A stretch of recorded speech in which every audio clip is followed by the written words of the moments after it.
2017 नि 14 अक्ट'बराव गायसननाय जादोंमोन। बेयो मोनसे क'क्राझाराव थानाय UN एकाडेमिनिनो मोनसे दालाय आरो बियो फरायसालियाव जोङो दिनै आसा खालामनाय बादि जोङो दिनै फरायसाफोर मोननो थांगासिनो दङ। बे खुलिजेननायाव 42 साल'मोन आरो बे समाव जोङो सिन्था खालामदोंमोन जे बे जोंनि UN एकाडेमि सामाखुरिया थांनानै थागोन ना थाया। नाथाय जोङो दिनै नुदों रायजो राजाफोरनि अनसायनाय आरो जोंनि ओनसोलनि सानसुमैफोरनि मददजों दिनै बे फरायसालियाव फरायसाफ्रा बाङै बांबोगासिनो दङ।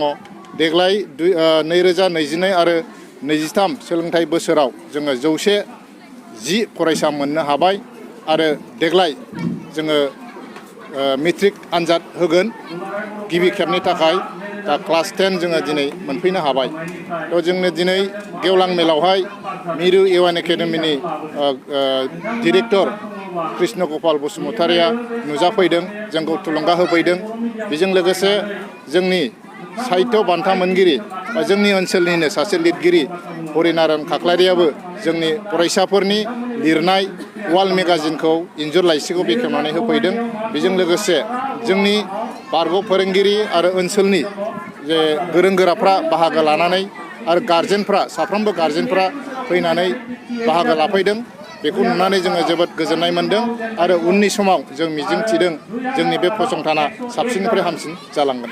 साननैनि माबायाव मा आयदाफारि लायामोन नोंथांमोना? जोङो गिबि हाबाफारि हिसाबै जोङो फरायसाफोरनि जे मोनसे थुनलाइ बादायलायनाय, दा मोनसे सोरजिलु माने रनसाय लिरनाय बादायनाय आरो खन्थाइ लिरनाय बादायनाय आरो बिनिफ्राय जोङो डिबेट बायदिसिना लानाय जादोंमोन आरो बेजों लोगोसे मोसानाय, देमसि मोसानाय, जावजा मोसानाय आरो गोदान मेथाइ खननाय बेफोरखौ जोङो मैया लानाय जादोंमोन। ओरैनो बर' मिडियाम फरायसालि हिसाबै उननि समाव नोंथांमोना माबायदि लामाजों थांनायनि थांखि लादों? दा जोङो नंगौ समाज नाङैनो मोनसे समाव मोनसे खोमसि फोथायनाय दङमोन जे बियो बर' मिडियामजों जोङो गोजौ सोलोंथाइ लानो हाया होननाय आरो इंराजि मिडियाम फरायब्लाल' माने मोजां साख्रि मोननो हायो, मोजां फरायनो हायो, मोजां मानसि जानो हायो, बेबायदि मोनसे साननाय दङमोन। नाथाय दिनै जोंनि हारियाव जे बर' मिडियामजों फरायनानै गोबां फरायसाफ्रा मोजां रिजाल्ट खालामनो हादों। दा APSC आनजाद उथ्रिनायबो जों नुदों, इन्जिनियार फरायनो हादों, IIT फरायहैनो हादों। दा बेफोरखौ नायोब्ला जे जोङो आसा खालामदों जोंनि UN एकाडेमिया बर' बिजोंखौ जि सामलायनो नागिरदों बै थांखि आरो नोजोराव सफैगोन आरो गमामायै जों दिनै नुनोबो मोनदों गोबां गार्जेनफ्रा दिनै बर' मिडियामाव फरायगासिनोबो दंखायो। नांगौबोल' जोंनि जोथोन लानाय, बिमा बिफा सांग्रां जानांगोन, जोंनि फोरोंगिरिफ्रा सांग्रां जानांगोन, जोंनि सामलायग्राफ्रा सांग्रां जानांगोन। अब्लानो जोंनि जे UN एकाडेमि बा जायखिजाया बर' मिडियामनि फरायसालिफ्रानो मोजाङै दावगानो हागोन। ओरैनो फरायसालियाव माबाफोर अभाबफोर फोरमायनो गोसो नामा गायसनजेननायनिफ्राय अभाबा गोबां दङ। जे जोंहा माने सापागुरि हिसाबै मोजां फोरोंगिरि जोङो मोननांगौब्ला मोजां बिथोन होनांगौ जायो। दा बेखौ जों नांगौ बादि होनो हाया। बेखायनो फोरोंगिरिफ्रा फैयोब्लाबो मोनसे मोजां बेटार चान्स लानानै थांफिनो। दा बेवहाय फोरोंगिरिफ्रा एसे सोलाय सोल' जाबाय थायो। दा बेवहाय जोंहा एसे उसुबिदा मोनो आरो। दा मोनसे सोलिबाय थानाय सिलेबास थांबाय थानाय समाव गोदान फोरोंगिरि फैयोब्ला एसे गोनो गोथो जायो। बे मोनसे जोंनि जेंना आरो।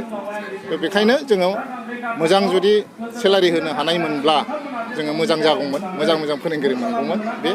आरो बिनिफ्राय जेनेबा जोंहा हानि एसे जेंना दङ। हाखौ जोङो दाबो गावनि फरायसालिनि नामाव खालामनो हायाखै। बे मोनसे जेंना। उनावहाय मोनसे नाजानायनि गेजेरजों जानो हागौ खोमा बेखौ जों आसा खालामदों। बे फरायसालिखौ गायसननायाव माबा मोनसे गोसोआव थाथावथाव माबा मोनसे जेंनाजों भुगिनांदों नामा? फरायसालियाव गायसननायावथ' गोबां गायसनजेननाय आं माने गोसोआव दङ। दा जोङो सानदों बेखौ बिराद मोनसे गिनायजों जों गायसनदों आरो। बे फरायसालिया थांगोन ना थाङा, बे फरायसालिखौ जोङो सामलायलांनो हागोन ना हाया, जोङो गोबां सानदोंमोन आरो।